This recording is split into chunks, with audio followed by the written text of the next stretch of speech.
কোনো একজন মানুষ একটা দারুণ কথা বলেছেন, হীরার দাম হয়তো আয়নার চেয়েও বেশি, কিন্তু হীরা পরার পরেও মানুষ আয়নাকেই খুঁজে।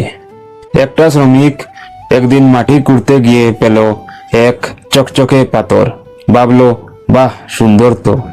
আর দেরি না করে তার একটা গাদার গলায় বেঁধে নিল। রাস্তার মধ্যে একজন শেঠজির সঙ্গে দেখা হলো। শেঠজি বলল, এটার দাম কত নেবে? শ্রমিক হেসে বলল, 50 টাকা দিলেই হবে। শেঠজি 50 টাকায় কিনে নিল হীরাটা। শেঠজি তার দোকানের দাড়ি পাল্লায় হীরাটা বেঁধে দিল। তারপর একটা কৃপণ জুয়েলার এসে দেখে অবাক হয়ে গেল, এ তো আসল হীরা। জুয়েলার বলে শেঠজিকে, এটা কি বিক্রি করবেন? শেঠজি বলল, হ্যাঁ বিক্রি করব, 100 টাকা দেন।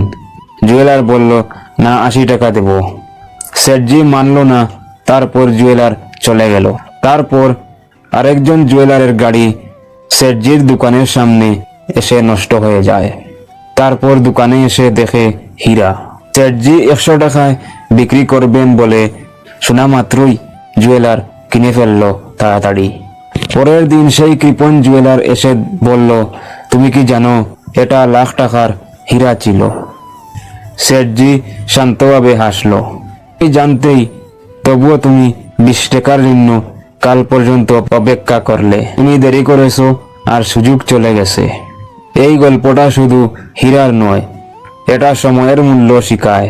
সুযোগ বারবার আসে না। আমরা ভাবি কাল করব, কিন্তু সেই কাল আর আসে না। ভালো কাজ তাড়াতাড়ি করো, কারণ হীরার চেয়ে দামি সময়।